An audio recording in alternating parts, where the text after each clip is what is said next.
Kisinzo apporte. Il m'a fait vraiment à côté à Soukakali. Tu penses que bateau, il y a un petit bateau, tout va continuer à malam. Mais c'est Kisinzo, tu vas faire belle couleur ou Kisinzo, là il peut, mais va continuer comme dans le fond. Kisinzo. Parce que la voix de Ferrigo là, s'adapte à ma musique et tout. Ferrigo là peut faire tous les styles musicaux. Voilà. La voix néon. C'est du Gims ça. Parce que Gims ça va être opéra. Gims c'est un marou, opéra, il rappe, il fait tout en tout cas. Le featuring de Ferrigo avec Davido Oyo et Ningi c'était vraiment motivé. Il va te belé bazolo bela. Je ne sais pas où il mettre en non mais j'étais très content. C'est ce que j'attendais de Ferrigo là. C'est ce que j'attends aussi de tous les artistes musiciens congolais. Bon, moi je crois qu'il y a eu une vie privée et puis il y a eu une vie publique parce que tout le monde appelle on a Michael Jackson. Vous comprenez? Bon, peut-être qu'il y a comme il y a un niveau comme il est public. Mais moi j'ai conversé avec Charlie et puis je me suis quand même démerdé à ce qu'on a des informations comme ça. Charlie ne reconnaît pas avoir filmé. Vraiment, Céline Dion, c'est vraiment bleu, on a tous les vrais. Frère, on a bien banane. Mais ok, mon Céline Dion. Ah, Céline Dion. Eh, na yoka chon. Bah, on m'a fait à solo. 2 ans, on a 12. Non, mais tu es allé à Oyemba. Oh. Sur Oyemba, tu penses que Frère Gola, qu'est-ce qui va l'empêcher de chanter? Même ça. Exactement, on a corrigé Davido. Regarde-moi et au fond, ma frère et ma marambou. Non, mais on est là, c'est à part de Moïse, à ce que je sache. Parce que c'est étonnant, analyse. C'est vraiment étonnant de voir rien qu'une chanson qui va bouleverser ma donner. Voir maintenant Ferrigo la corriger notre Davido. Oh, à corriger Davido. Corriger non. Pour une fois, on a employé la disco. Chète à Sigo. Après, cher de poules dans le studio. Kalasco, on les a guindoki. Je m'adresse à Ferrigo. L'artiste musicien de mon pays. Mais qu'est-ce qui se passe au juste? Je dois regarder la caméra. Nous zoomé vraiment bien comme le message. Qu'est-ce qui se passe? Primo, au Tchèque, acoustique en confinement, on dirait grandeur et acoustique, on a un mot pour dire bien monté. Voilà. Acoustique, on est bêtis, on est bêtis, tina d'adjoint, ils ont connu au bêta, tilo. L'acoustique, on est bondi quand on peut faire un moment. On n'a pas senti la tension, la partie, je parle de l'attention, la participation et l'implication. Il y a orchestre, mais à bateau, entourage musicien.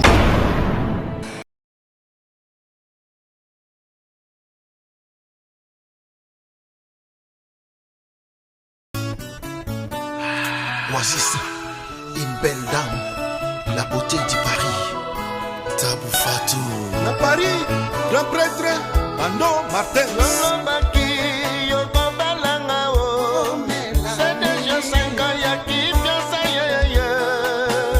C'est beaucoup, c'est beaucoup. Et puis si Bamboula, c'est la cancela, cancela, cancela, cancela. Boyo Balanga. Thomas Biala.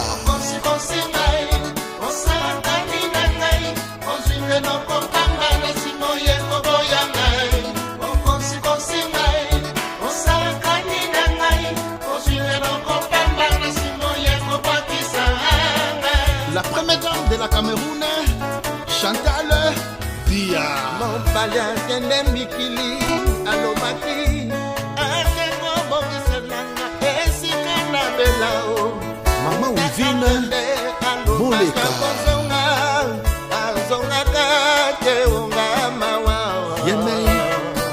Honorable Papin Piana. Mon atier, botalelanga. Congo température, ya maman Rosette et la fleur, Nadambu. Merci beaucoup, chers internautes, bienvenue à votre chaîne que vous aimez beaucoup, Congo Température TV. On a le bac à vitesse au wapi. Na ebite boza tellement belé botondi na bandaku na écran, bozolanda héritier ibula. Moi na tsuka na bango nyonso directement. Je dis merci à maman Rosette et la fleur d'Ambu. Pourquoi pas le tout puissant champion Wadolo. Lotus Long le Fontaine na Rosa la Taylor, pourquoi pas à mon président Bruno Lubika Mbongo ya propre Beloti Ilunga la grande dame na kata Lufouana la pétion Mote Sandra Wangata maman na petit Brown Junior et Broly Giza match plus un Junior Massango mon ami de tout le temps. Je te salue, je dis encore merci à Isaac Monganga papa na Benoît la pétion Mote Pierrot Bomay na kata Michigan, pourquoi pas pourquoi pas mon vieux que j'aime beaucoup de tout le temps, de tous les jours.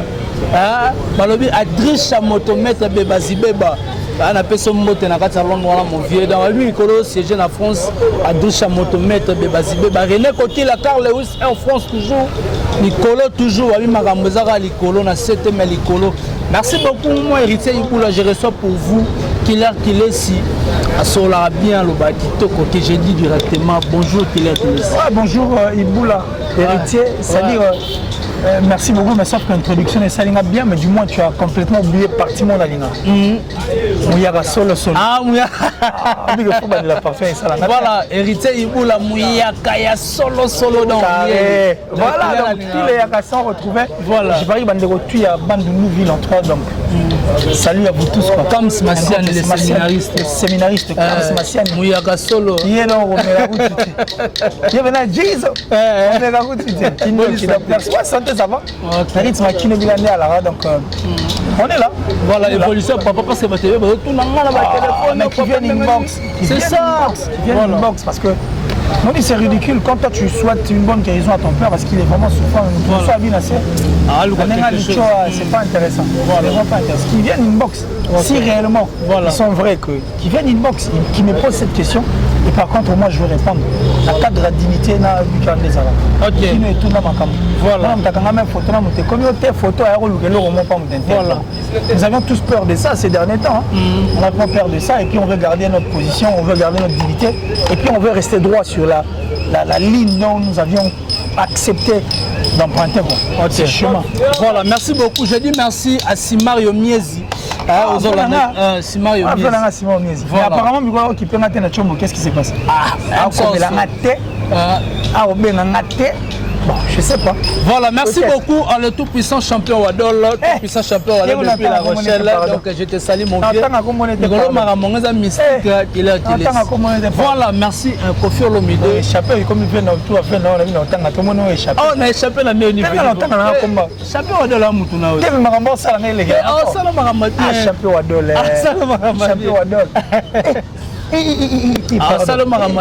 Dali Boukassa vous n'avez pas fêté l'anniversaire à Bengsag Bissoté. Ah, c'est pas possible. Dali Boukassa a fêté mon anniversaire. Ah, il a fêté le 17. Bon, le 17 octobre, ça sera mon anniversaire en tout cas. Mais ça s'est fait quand même une année de plus. Si, parce que moi, c'est un stress moins impossible. Voilà. Un stress, ça m'a embêté. Et puis, si le 17, je me réjouissais seulement un tout petit peu héros pour permettre à se détendre, à se défier à m'embêter. Voilà. Donc, ça, merci beaucoup. Merci beaucoup, maman qui laisse aux anayo. Kofi Olomide, tu as dit que maman, maman, mi, ça lui fait battre parce que, oh, tu as dit que ça a habité au Yambati en comment. J'étais très touché déjà. La mort, quand on perd une personne, cette perte, il y a. Imagine la famille même soit Moutalibo Madaï. Attends, Moutano Tchabino, tout mal à l'histoire Koufi, tu vois ce que ça fait. Vous comprenez bien que bon monde dans la suite. Donc j'étais très touché. Et puis connaissant la place de cette dame, de cette grande dame, dans mon thème Koufi, et puis la vie, surtout la vie, dans mon thème Bananae, elle aurait passé sous ma casse parce que je savais que ça allait être très compliqué pour maman, étant donné que maman a mis Azagi pour beaucoup. Artistiquement parlant, la carrière Kofi depuis la Kofi est mort tout cas ça la au hasard le donc après ma pinza en tout cas et village aussi hein. Voilà, c'est vrai que j'attends sur impuissant pour ça mais peut-être que fatigue peut banaïk dans ce qu'on persister mais bon ça m'a vraiment fait très mal, j'étais très touché et sur ce je compatis avec toute la famille. On a présenté ma condolence dans en tout cas les plus attristés. Et aussi en dehors, il y a eu pas mal de spéculations. En Afrique, tu as vu que Moutakou pas maté, son Moutakou Figara. Et Moutara, pour un mort, on est naturel. En Afrique, ils ont rare, surtout dans la RDC. Donc les gens qui spéculent arrêtent un peu de spéculer. Ils ont un moment très difficile. Il y a plein de spéculations qui se disent. Ils ont raté, tas d'histoires en tout cas. Donc on a anticipé peut-être la question. On n'a pas ces batailles là, le but est notre l'année qui a fini Tumbazo, la TV par-ci par-là, la vidéo, les carreaux, maman a confié sur la confiance, qui a confié un souci à confier le midi. On a évité. Bon, je ne sais pas si Raffine a déjà perdu un être cher. Ça, je ne sais pas. Est-ce que ça perdait un être cher? Ça, je ne sais pas. Joël Agapé, je ne sais pas ceux qui a perdu un être cher. Mais je pense que ce n'est pas le moment parce que nous, on est en Afrique. En Afrique, peu importe le problème, nous devons savoir que tant que moto Koufara, tout le monde passe. Devant la biso tout na sanzete à palabre. To chema moto et au pelato vani to bosani. Maramio so to na ngolo problème, to assurer nan. Après moto répondre na biso mais ce que ça les au moment où Kofi est en train de pleurer sa mère mais bon. Je sais pas. Voilà mais c'est vrai que Kofi a traité de tout. Il est traité de tout et puis bon. Mais tout le monde qui est musicien mosusu ba boy ma ko kusana.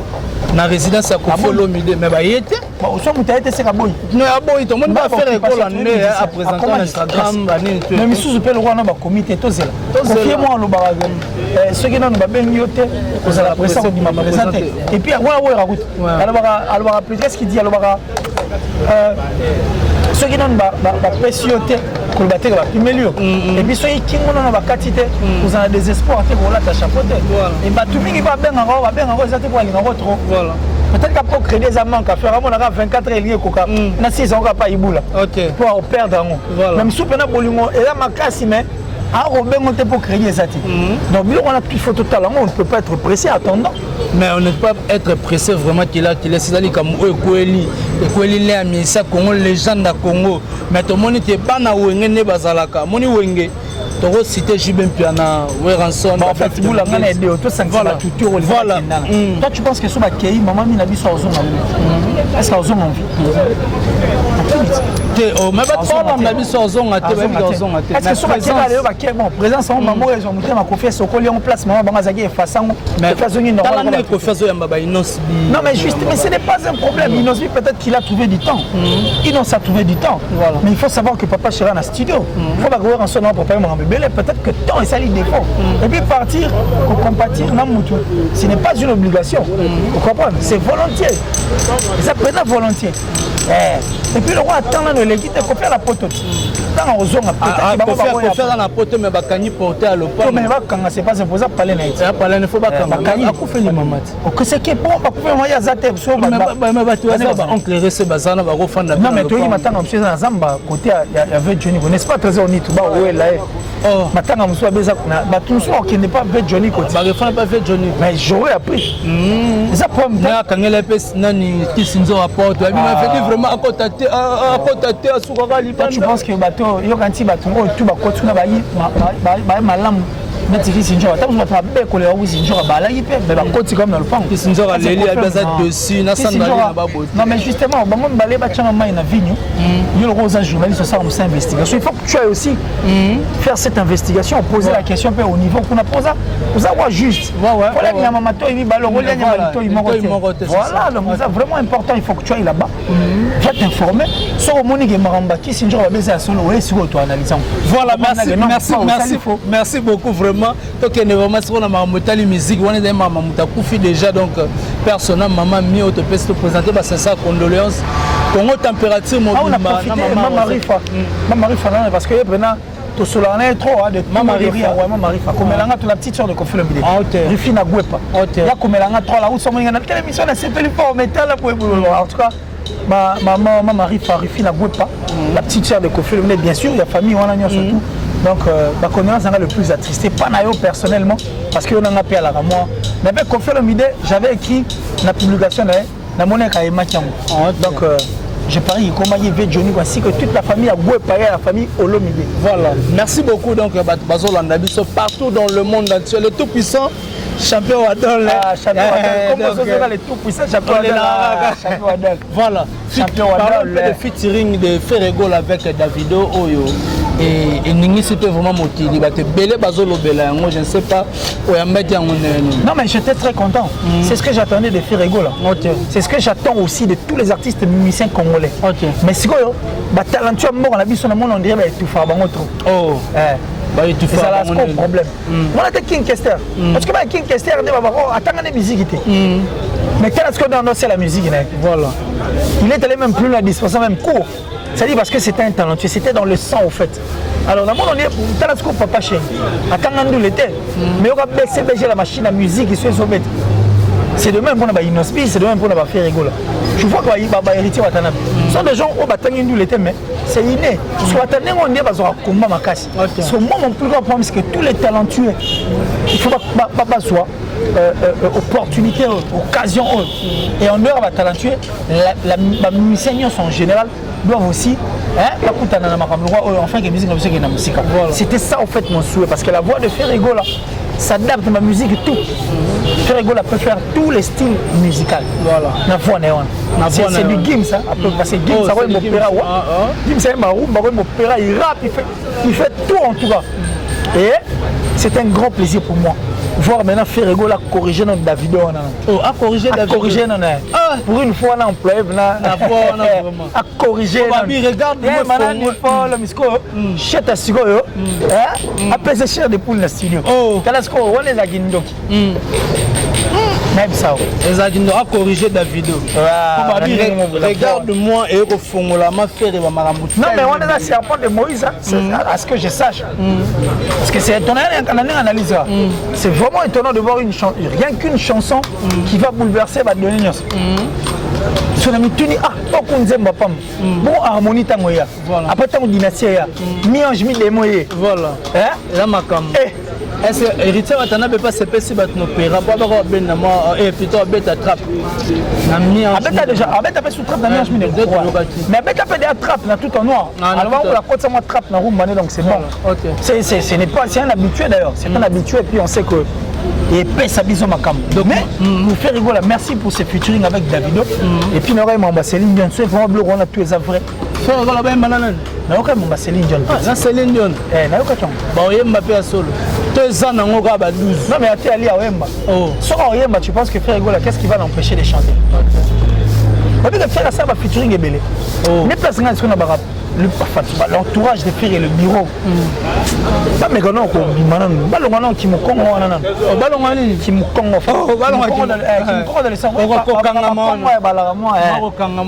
qui me congo ça qui me ngala peine voilà bah c'est moi qui me louba bah c'est moi qui me swahili voilà bah c'est moi qui me tété là oh akasi ya ça dit bah je ma featuring depuis 2008 va matin en oti pas brandir voilà lui on va faire rien mais tu sens que ce sont des featuring il y a en dehors d'être chose culturelle, mais l'autre s'accroche vraiment. Que cette voix, c'est une voix qui rédore en fait et donne la forme à ma chanson. Ok. Cassis. Pour sentir tout talentueux donc. Des gars. Voilà. Parlons un peu des documentaires de Ferrigo là. On explique ça. Voilà. Dans mon extrait. Je suis très content. Parce que le problème, c'est qu'il regarde naturellement né en aliment. Il regarde naturellement. Il a reforcé. C'est naturel. Voilà. Est-ce qu'on peut parler, on peut dire que non Ferrigo l'a combattu? Oh, bon, il est bien monté. Non, mais ils le savent quand même. Voilà. Ils le savent. Quel est cet artiste et musicien? En fait, on met Papa Chéri de côté parce qu'il est retourné pionnier à Maramon. Quel est cet artiste et musicien qui va vivre pendant jour et nuit dans la télévision, autant même comme on a en dehors, il est innocent.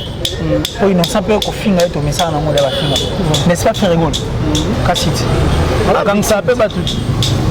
On est dans le regard, mais victime. La victime a offert. Terrible. Mais aujourd'hui, c'est un combat. Voilà. Quand tu ne veux pas que l'autre avance dans Moussala, voilà. Comment on dit que tu as vu les Arabes? Mais qu'il y a ma sécurité. Mais quand on a Moussou Tazo, on a été Moussou qui est de Bosso. Regarde le Gavin, Cassite. Ne fallait pas bêter le bas.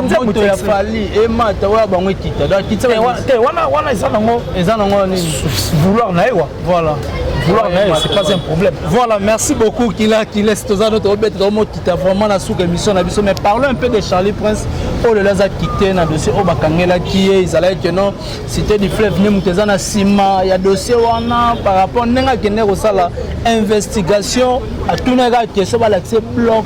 Il y en a qui a fallu pour créer.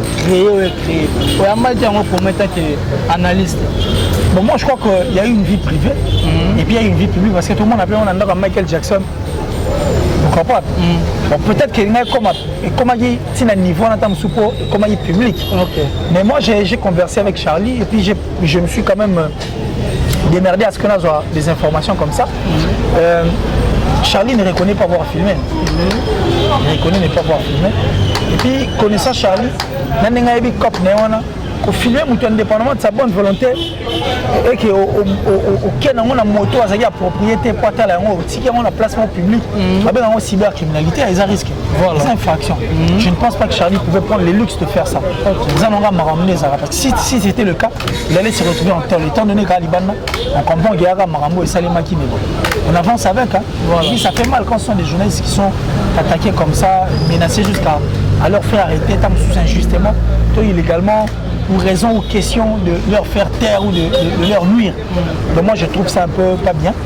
Mais le plus important quand on est musicien il faut s'attendre à tout parce que grand prêtre Michael Jackson qui quand il chantait le temps s'arrêtait, le poisson de la mer dansait et les oiseaux accompagnaient Jackson dans la chant.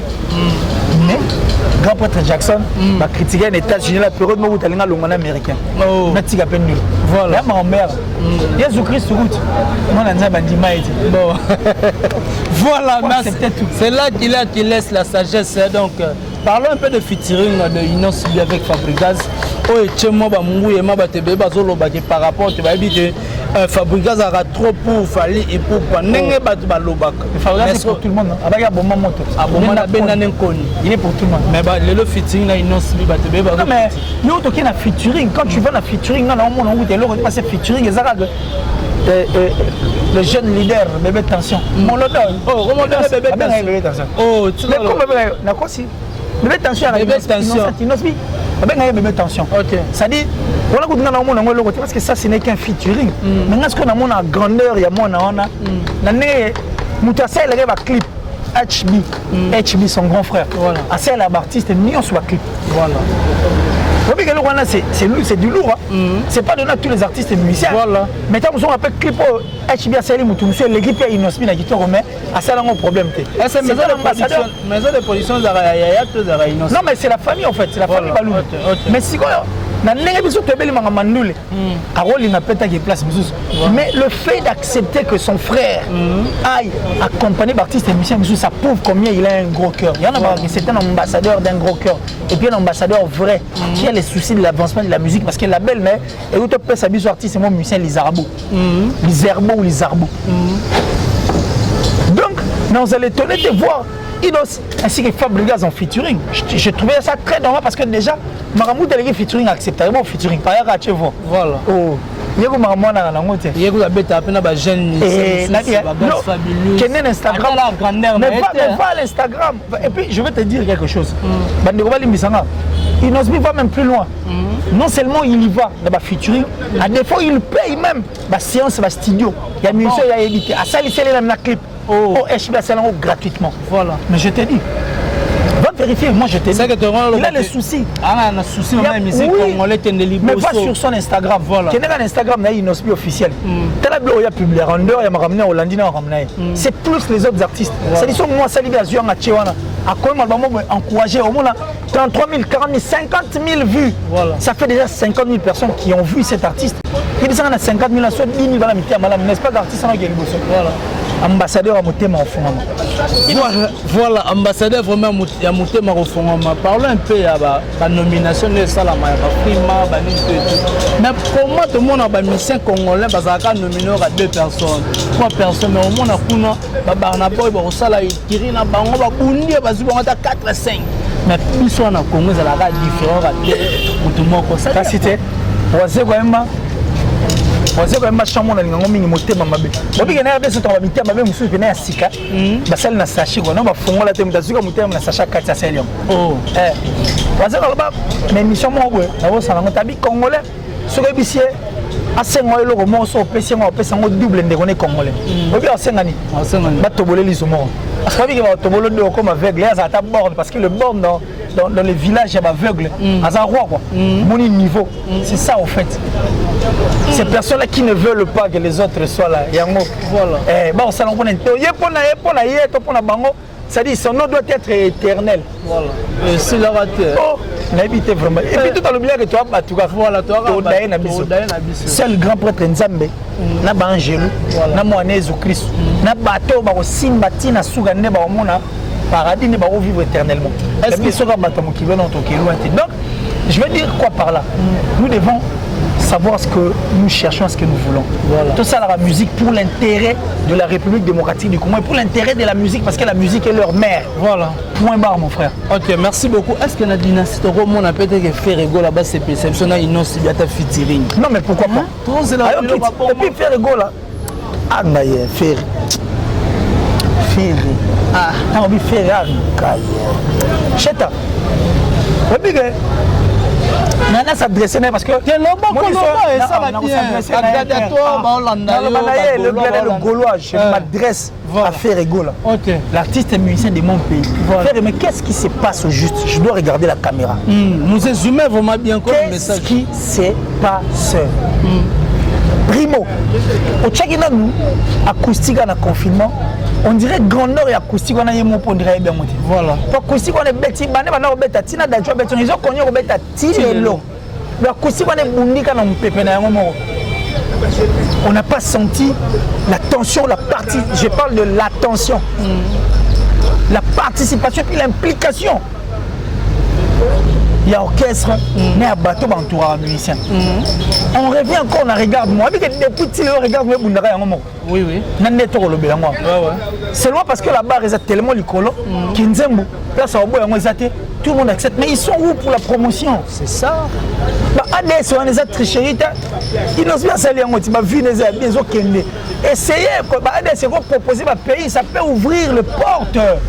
Mais qu'est-ce qui se passe au sein de Jet Set? Qu'est-ce que vous attendez pour une promotion à vous seul avant que Maison la Grande Entertainment en ait? Avant que Musqué pour que vous vendez vos histoires. Voilà. Vous êtes déjà sur la bonne voie. Et là, c'est-à-dire, comment il fait là?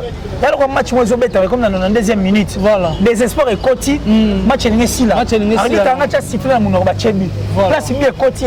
Mais le côté la moniteur arbitre, moi, pour exactement, ça, il corrompt l'arbitre. Mais à la choix, tu as validé un match 1-1. Mais qu'est-ce qui se passe? Voilà. Là, je m'adresse comme ça à l'artiste fait rigoler. Et puis, je m'adresse à tout Bazawana. Vous avez déjà un produit. Faire c'est un diamant clair. Au teke partout. Kassimé allait proposer mieux. Faites, donc ça dit, créer quand même une politique pour ça, voilà. Et c'est très important. Et puis l'artiste est face à la libre.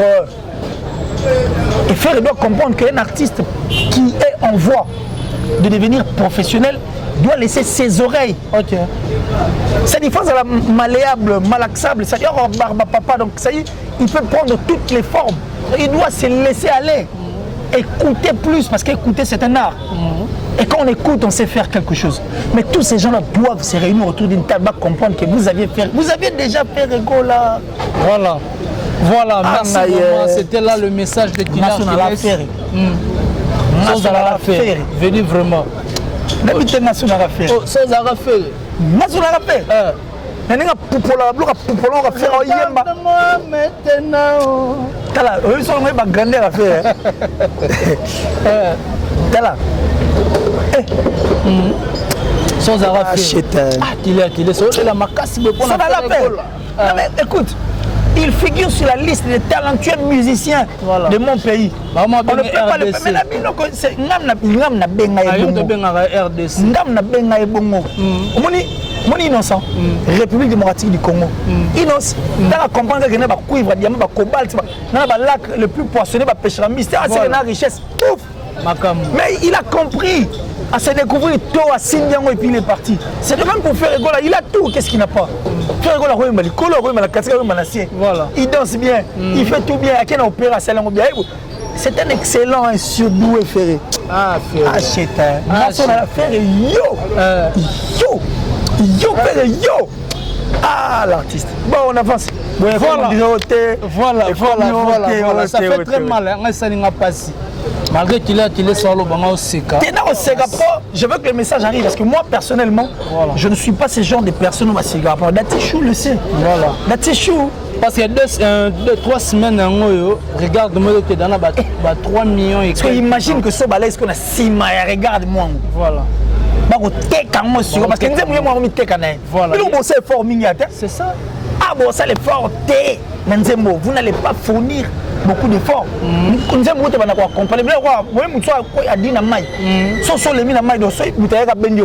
mais nze boudia na kata maït yo oyo Emmanuel na bino rade voilà merci beaucoup to remis vraiment na sous émission na biso c'était la killer qui laisse na bi ke ma morceau les a tellement ébélé to ça émission sur lobby dans ça sur lobby to beta so ma Italia conférence de presse voilà conférence de presse voilà va concert voilà to remis vraiment na sous émission na biso na habité bato balandi yo ba remerciement na mon numéro contact en tout cas je les aime tellement voilà je dis merci comme ça à Valérie Mobutu de Valcom Adima Mobutu le média au concert nous serons là ensemble à Télébiso. Je dis merci comme ça à Kachiko Chérif à moi Moros Chérif Kachiko l'image de la terre Jean-Paul Binda Mastaki plus rapide que les vents plus fort que toutes les vagues des océans toujours plus beau Jean-Paul Mastaki merci à toi Francine Mana depuis l'Italie la maman de Raïm et de Benel Man alors merci à mon vieux Gianni Sitachunga Poutubanga Mouchuri de Suisse-Irlande le gourou du temple au bon série Genkake et puis maman chérie maman Julien Diabo Bissembi depuis les États-Unis toujours merci à toi et à Vienna Ivan Mori en Autriche vieux Odilo Mampouya merci en tout cas vieux merci Odilo Mampouya l'exemple à suivre à Marachel Isaac Monganga salut à toi voilà. Westrega depuis l'Afrique du Sud merci à Fabrice Emmanuel Kalonji Komerawi tu étais vieux Claude Lukebakwenu Mati Ornoir j'ai dit merci comme ça à Aminata Mani Aminata depuis l'Angleterre et maman Blondine Nzeza que je salue merci pour la première dame de Lausanne merci pour la Gobelich pareil à Rich Andy Wawa voilà. Un enfant pas comme les autres Giga le Fiele Jidoboy je t'aime tellement et puis président Bayo Tchudi Dali Boukasséou tout ce déjà Dali Boukasséou a fait anniversaire Kams Massiani le séminariste merci numéro contact le plus 243 429 526 54 54 plus 243 89 526 54 54 à l'aide de ces numéros WhatsApp ça dit au sur la non le 17 Facebook, le 17 octobre le 17 octobre anniversaire nana voilà moi vidéo moi nine et ça tour peut pas côté on est ça la bien et ça bon ça na wanga to mama na petit bon c'est comme na bengo to kabolango voilà yango na ba yebi na fonction c'est comme na bengo surtout ba to ya chaîne na biso Congo température bon ça joue pas maman Rosette la fleur d'Ambou maman Rosette la fleur d'Ambou est-ce que je vais le 17 octobre c'est anniversaire na vraiment mais ayo comme malamo direct mobimba n'a pas sa identité ton nez ah tu as identité ça une bonne vie merci beaucoup en tout cas voilà. Facebook c'est Killer avec un seul L Killer Kilesi Facebook donc tout son la mission Batichou voilà merci beaucoup c'était là Killer qui laisse autre tirel ko partager par rapport à Maramozo le Garaka na musique congolais ah ndeza la rabo solo na musique kama boko na biso pembe banalize kitoko je dis merci beaucoup à maman Rosette la fleur d'Ambou pourquoi pas Jordan Kambala l'assistance pour azaka nzinga Jordan Kambala donc c'est bambo Jordan Kambala zinga Jordan Kambala ça l'invite voilà merci beaucoup à toi elle magique Lotus Longue le Fontaine na Rosia la Taylor pourquoi pas le tout puissant champion Wadol ça me dit moi ça veut dire le but samedi on peut anticiper vraiment anniversaire le 17 mais pardon champion Wadol aime ça Rosia l'opéra le 17 ans c'est champion le 17 ans journée samedi à aux champagne samedi pas champion et raté. Voilà, merci beaucoup à Beloti Ilunga, la grande dame, vraiment merci Nayo. Nabi Kalamite de côté là, côté kuna et ça la bien mingi. J'ai dit encore merci à Drisha Motomètre Beba mon vieux, merci beaucoup à plus 1 Junior Massango mon ami Kams Yannick Fumunteke papa na Brian Motema Dorka Senzumba Kams depuis quelque part mon ami je te salue Ozomona na te Kams je te salue j'ai dit encore merci à Isaac Monganga papa na Benin pourquoi pas Dali Ibula maman Mokonzi yene maman Mokonzi na bango nyonso merci Hervé aussi ta peine et tout le monde montaka ça la rama bien na bosani nani René Coty la Carl Lewis Air France toujours pourquoi pas mon vieux Valentin Maton de papa na Kimia ba bon séjour na vraiment na kata kin merci beaucoup na musée na sima caméra to monani na lobaka souvent soki nzambe azongi nanu te play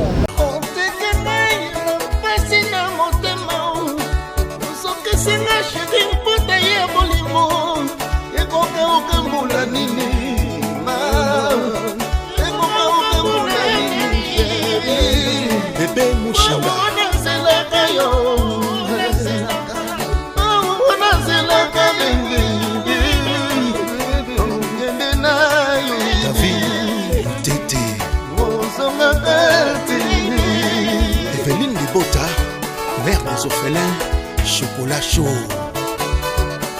La grande dame du Congo, Mamissa Lemvoka. Songa, songa, songa, baby. Songa, baby. Alaka kingai, akende. Ekusonga, koya koka matanga. Amemanga na mikili, konfirme. Libela na libela.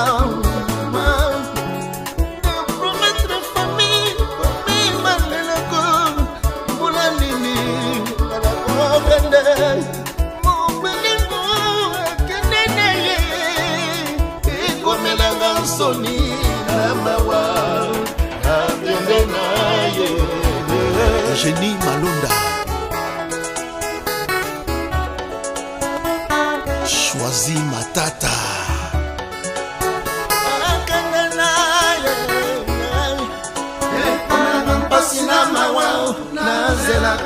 Son Excellence Milk Shake Mandungu Namikili.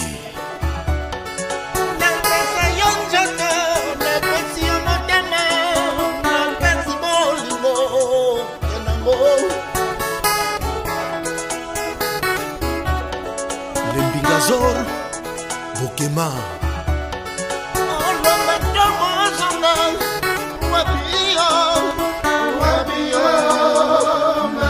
Mimi Chilombo.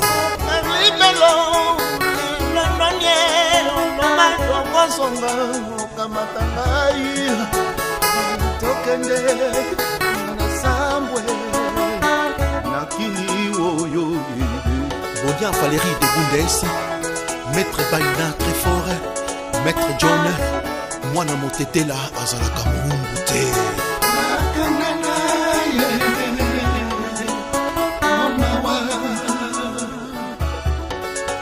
La fleur rose de Kinisi.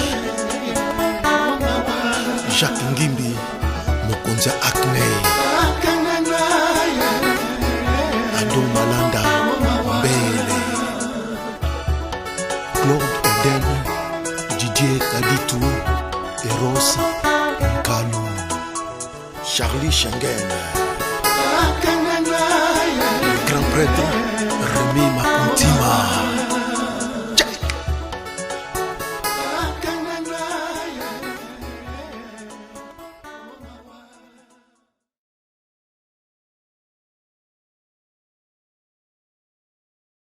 Monatie botalelanga Congo température ya maman Rosette la fleur na dambu